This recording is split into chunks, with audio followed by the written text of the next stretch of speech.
Greetings, mortals. I am Q. And I have just finished watching Star Trek Discovery. Now let's see what's happening here with this stream. It says I'm live. Interesting. And I see Yuck Fu is here. And I am your favorite character. Excellent.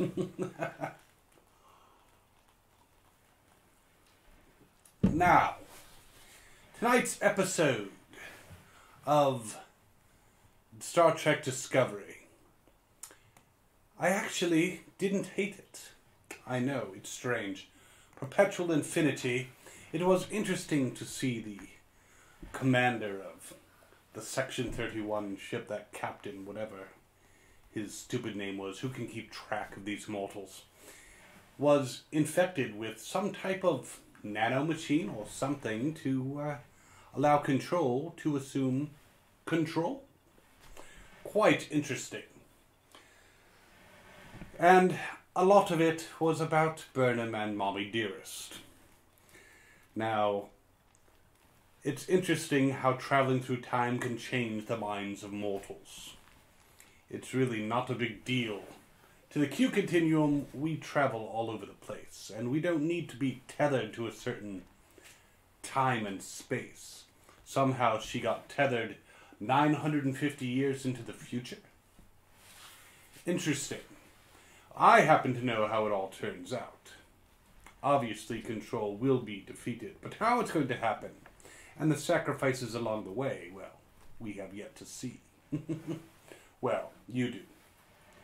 So there wasn't a lot of Tilly in this episode, which, to be honest, she's been getting a little bit on my nerves, so I think it's actually a good thing. And though they did have the other characters, Saru and Culber and Stamets, all these characters were about, it was really focused on Burnham, which ordinarily I would be quite cross about, because Burnham is not my favorite of the characters, but I have to say I was actually almost touched by her feelings as she was going through these mission logs and seeing images of her mother and learning about her many attempts to come back. And the interplay with Spock was pretty good. But overall, I would say this was one of the better episodes, though it looks like Control is on the loose and still needs to be taken out. I was a little annoyed at Giorgio, the Terran. She figured out that Control had taken command of the captain, yet she waited before she actually turned off the device. And why did she leave it there? Why didn't she remove it? Why didn't she just have it beamed away or shoot it with a phaser? I guess that would make too much sense. Maybe it would have exploded if she shot it with a phaser, but still. I think she could have done more as soon as she realized that she was playing into the hands of Control. Still, overall, not a bad episode. Pike was very commanding. Told Burnham to shut the hell up when she wanted to go see her mom at first.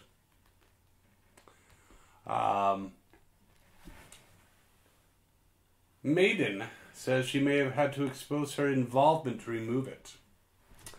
Well, she's in Section 31. Does anyone really get surprised by what someone in Section 31 does? But I did like the fact that the timeline is mutable, which means that all these canon things could be fixed. Now, the suit was damaged. Is it beyond repair? Maybe, maybe not. When her mother gets the suit back, because apparently her body was found at the original attack site when the Klingons went and sent in their assassins. So much for Klingon honor.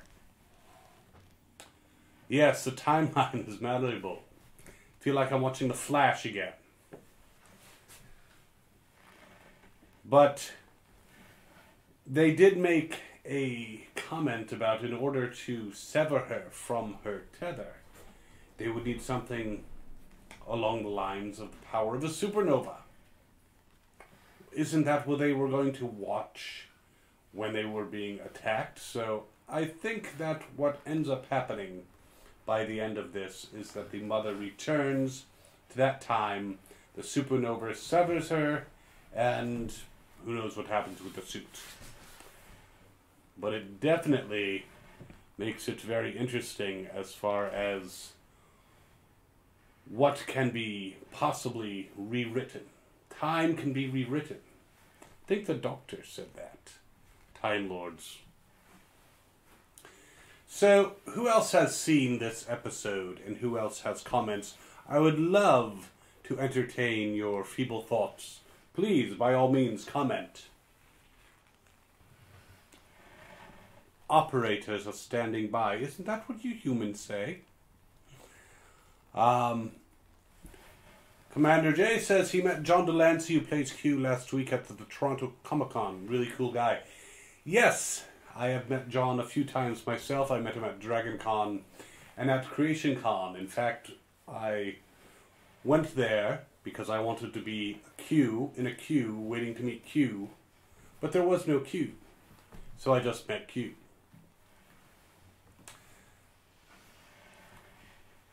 So, is anyone watching this show? It does seem to be getting a bit better. I actually, again, enjoyed this episode more than some of the ones. And I don't know how to pronounce that. P.W. Yylin? Pretty good episode? Yes, I agree. William? This, what is it? William? Puyin. William. Puyin. I don't know your Earth languages. I don't care to know. I could. But yes, it was a pretty good episode. I even felt that I should pull out the Star Trek mug.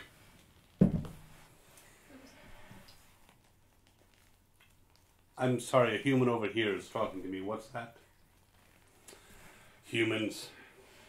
So primitive. Now, I am curious to see where it goes from here. This was episode 11. There are 3 episodes left, so they have to defeat Control this season. Or else, apparently, all sentient life dies. Well, in the normal universe, because trust me, the continuum would not be affected.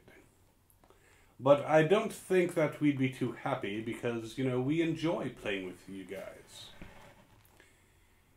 P.Y. Lane. P.Y. Lane. P.Y. Lane. William. Wylan? P.Y. Lane. Wylan. It's like Welsh. It's a Welsh name. Isn't someone we know Welsh? But his name's much easier. David? Welsh? He's Welsh, I'm pretty sure. Commander J says he enjoyed season 2 more than the first season. I agree. I thought the first season had a lot of holes in the fact that they brought the mirror universe in again. And he's eagerly waiting on more news of Patrick Stewart's return to Star Trek. Yeah, seeing Jean-Luc, that will be fun.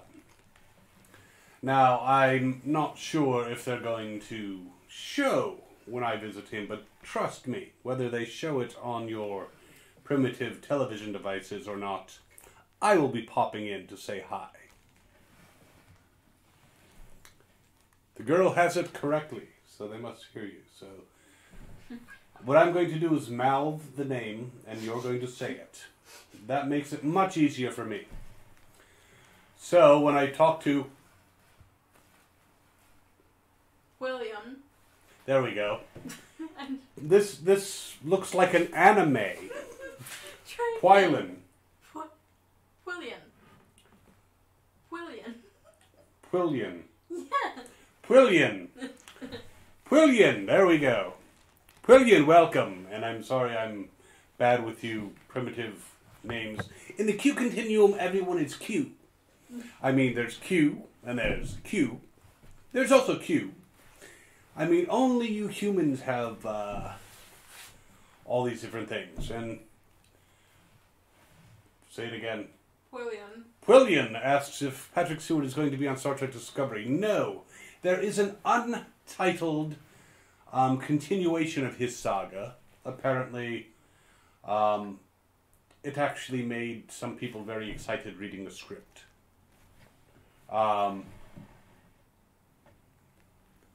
What am I wearing, bro? Yeah, Patrick Stewart is going to be on a new Star Trek show. And I am Q. I wear what I want. This is actually a replica of your 22nd century judge's apparel. I'm not saying they had the best fashion sense, but for some reason it also reminds me of these outfits that they wore during your Spanish Inquisition. So, I want to talk a little bit about Season 1, though. Since someone mentioned Season 1 wasn't as good as Season 2. It's like the whole Mirror Universe. You do realize the Mirror Universe makes no sense. Because if it's the same Mirror Universe that Kirk and Spock ran into later, how was Spock even born if the Terran Empire pretty much would have separated Sarek from Amanda? It just doesn't make sense. So, I could go for hours and give you examples and reasons. It's just... The show itself, Season 1, was definitely rough. Season 2 has been better. This whole Red Angel thing. It's interesting that they had time travel technology for 10 years before they figured out they could just warp around a star and go back in time. They'll figure that out in like 10 Earth years or so in the Prime Universe. So any other thoughts about the show? There is supposed to be a Section 31 series also coming about, so I'm wondering how things are going to change. So with them announcing that series, and that Philippa is going to be on it, it kind of gives away the fact that she's not going to die. Do they have any idea of, trying to keep things under wraps? I mean, they do it on The Walking Dead all the time, though I still have my ways. Yes, hello Brazil. Even The Walking Dead reveals when people are going to leave. Oh yes, they do have the problem of this whole internet thing revealing when actors are leaving. And it is wibbly-wobbly, timey-wimey stuff. Again, those arrogant Time Lords think they're the Lords of Time. The Continuum is the Lords of Reality. We could snuff out Gallifrey with a snap. But, we just let others snap and remove half the sentient life in the universe. Alright. If Leonard Nimoy... Well, if he was still alive, I'm sure he should have appeared in some kind of Star Trek series. He did appear in the movies, but unfortunately Leonard is no longer with us. And he's certainly not where that governor guy is, wherever he may be. So any other thoughts? I can talk about The Trouble with Tribbles. I can talk about City on the Edge of Forever. I much prefer those episodes.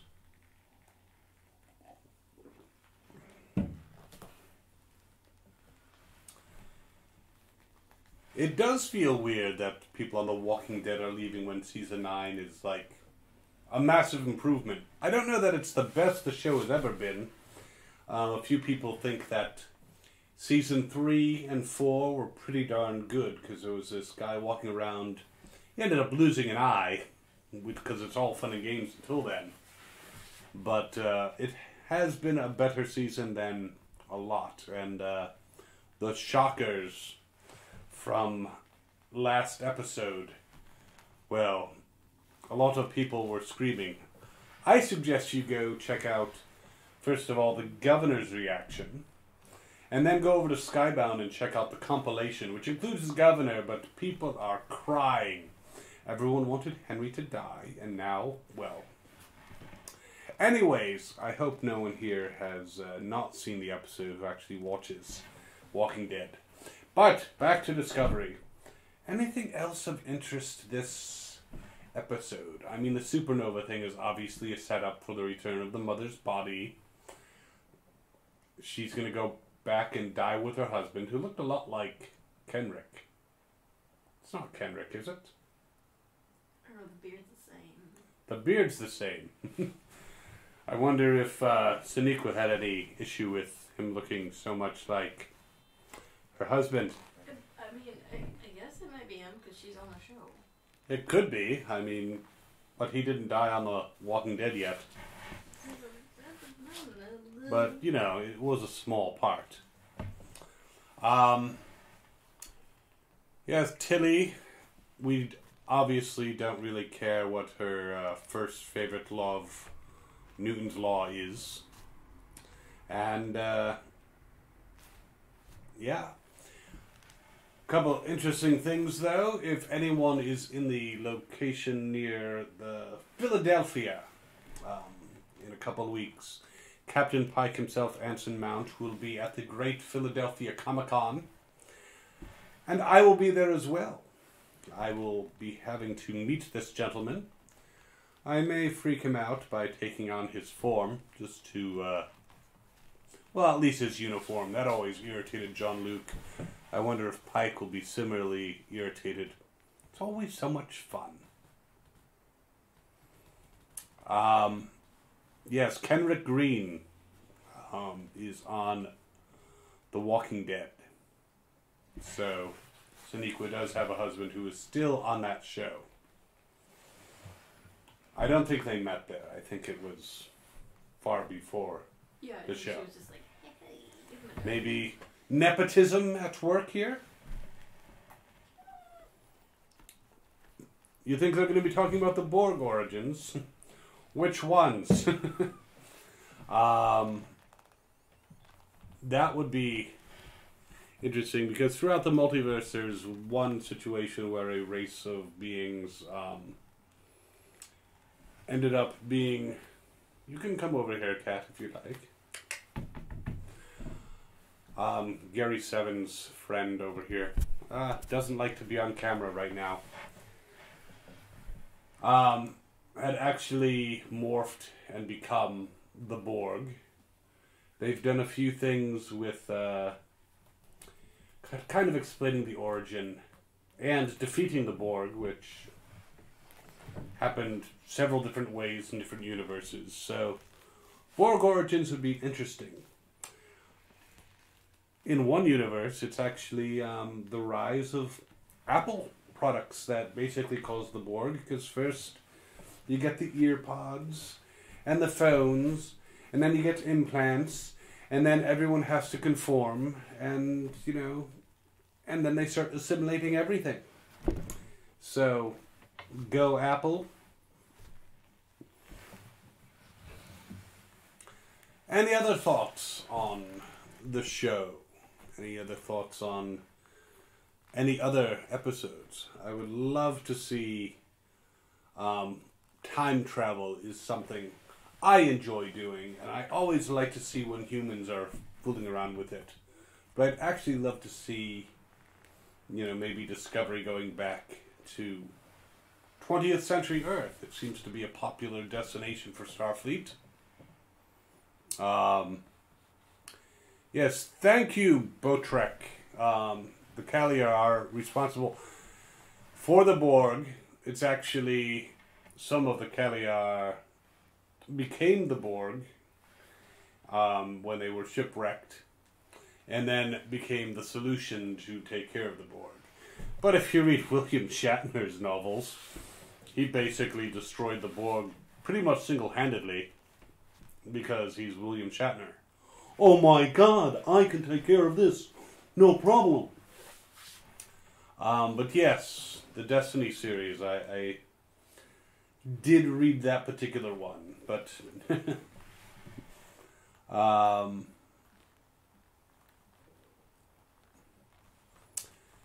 Dean is saying that, asking if it's possible to put someone to sleep by pinching their neck. And Spock is doing the Vulcan nerve pinch. What I understand is it is not just the pinch. I've heard conflicting things. There are certain nerve clusters that can cause humans to behave oddly, but what I've heard is it was not just the application in those points, but a certain amount of psionic energy from the Vulcans. But then again, Data did it, so who knows? Wylan,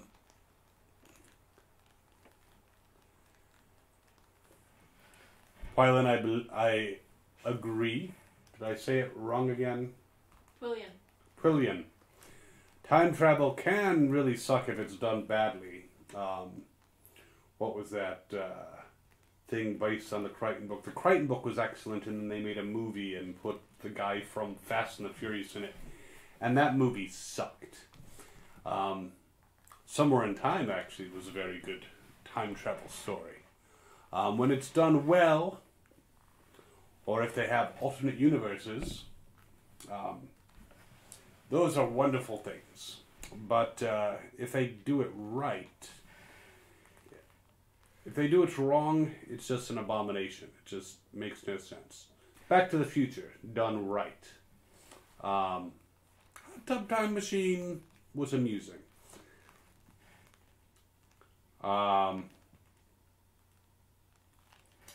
Maiden is saying if it was Kenrick, he is not credited, so he's not listed for the role, but I'm sure the nepotism happened again. Thank you. I said it right at least one of those times. One of these days I'll have to go over to this Wales place and learn how to say all their names. Should be interesting. Because I believe that David Morrissey guy is from Wales, so. But they gave him a slightly different, an easier to say name. It's wonderful. X-Men, yes, I actually enjoy. Unless it's a stage name, is it Dweevid? Is he Dweevid Morrissey? My God.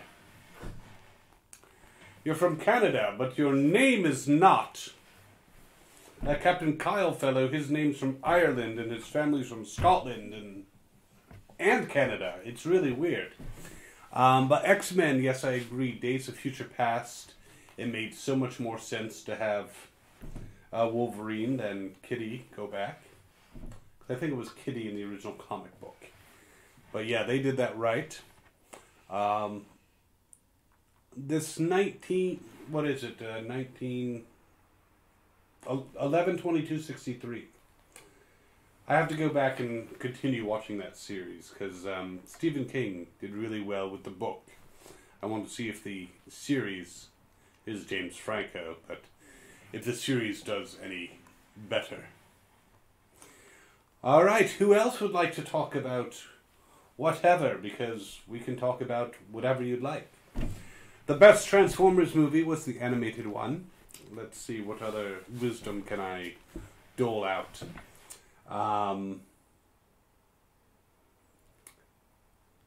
Let's see.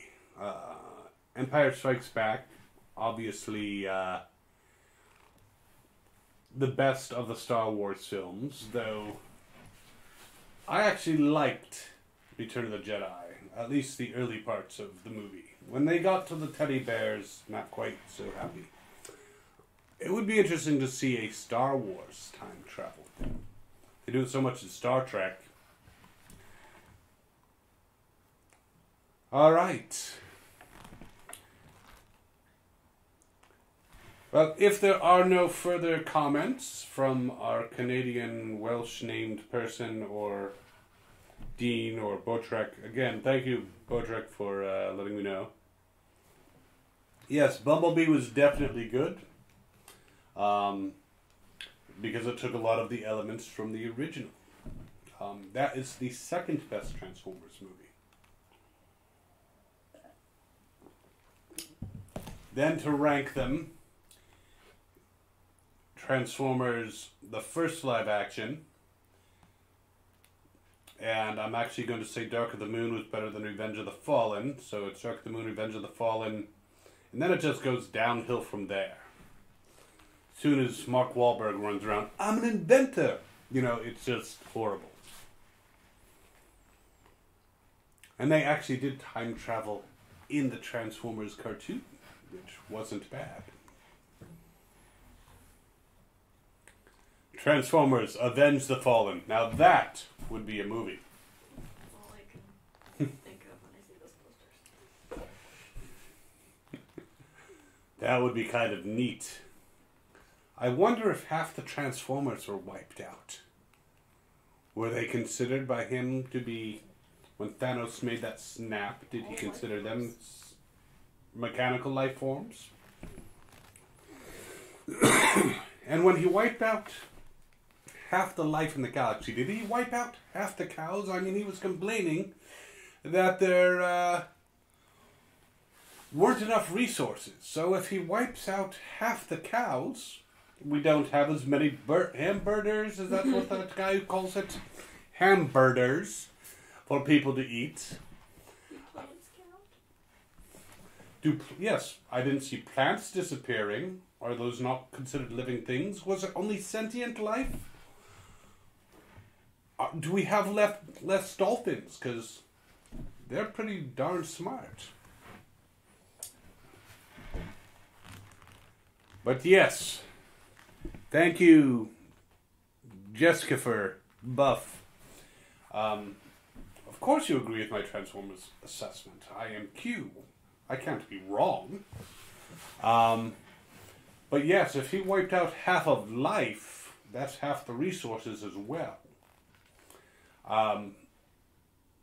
But if he only did sentient life, then there's plenty of cows.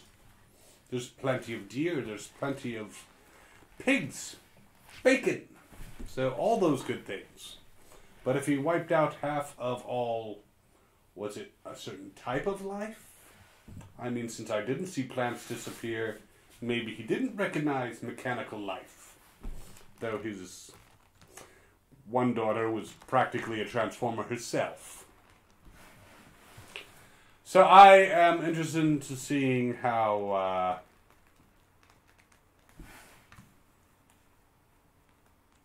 sapient, intelligent. I mean, humans barely qualify in that scale. So it's actually amazing to me that so many humans disappeared. Sentient just means able to perceive or feel things. So maybe that's not plants. So maybe he did get rid of half the cows. We'll have to find out. I'm definitely looking forward to Endgame. But if you wipe out half the ranchers and there's still as many cows, aren't they overworked? Why didn't he just double the resources or make people's bodies more efficient? Make everything twice as efficient. Then you have no issue. He doesn't think of these things.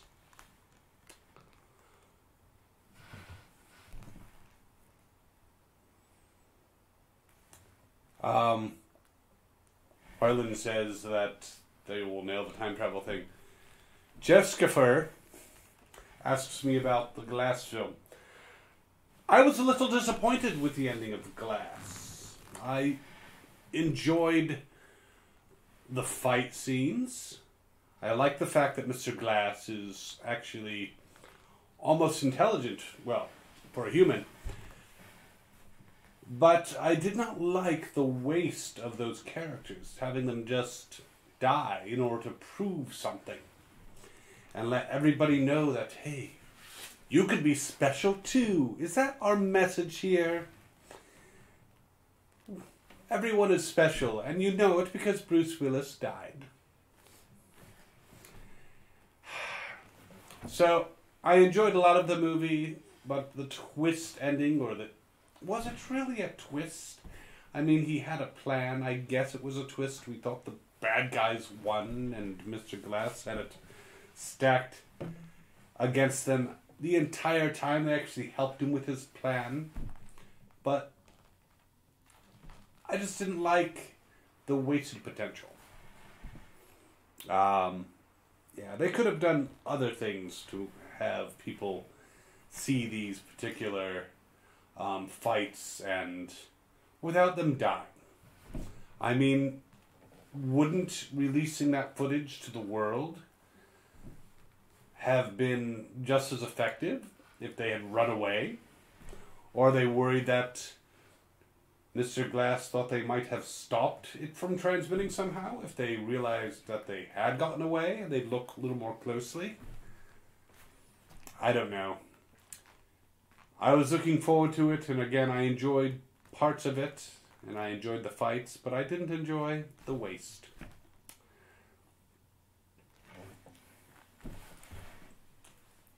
Now, in Endgame, will they nail the time travel thing? Well, they do have the time stone.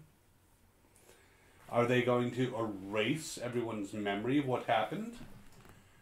I'm trying to remember back to the comic, because I think he wiped out a lot of people. And then they all eventually came back. We know they're coming back. There's a Spider-Man movie planned. There's another Black Panther in the works. They're not going to get rid of that cash cow. Another Doctor Strange. All these people will be back. Yeah, Jessica Fur. It's another name that's hard to say. Yeah, Split was better, but I would say part of the attraction of Split wasn't just, the story itself, but then finding out at the end, ooh, we're going to see a fight between the Unbreakable guy, did he have some weird name, the Phantom, or what did they call Bruce Willis when he put on that ridiculous hood? Like I can talk about ridiculous. Yeah. Like the Guardian or something. Yes, the Guardian. It wasn't that, but it was like that. Like the Grey Guardian, the Hooded Guardian. I have no idea. It wasn't a Marvel name that's, on the tip of everyone's tongue. And we did get to see that fight, but it didn't last very long. I would have loved to see more. What's wrong with big action scenes, I'd have loved to see Bruce Willis grab, puny god, puny beast. But I think we've gotten quite a bit off topic. So, final thing on Star Trek. Episode good. People watching the replay is like, what the hell is happening here? So, episode was good. I enjoyed most of it. Soneqa's acting didn't bother me this time, because usually she's still acting like, oh my god, I am so dramatic. She wasn't quite as dramatic, when she actually had reason. What she said actually made sense for once. But alright, any final comments or super chats if you want to do those, or requests? I'm not going to sing. Unless you, do that super chat thing.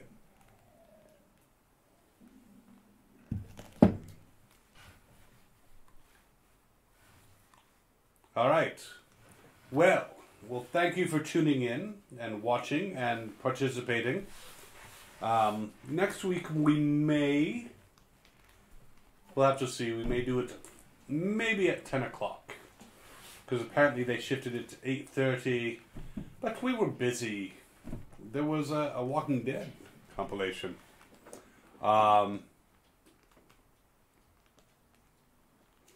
Ooh, someone wants to start a fight.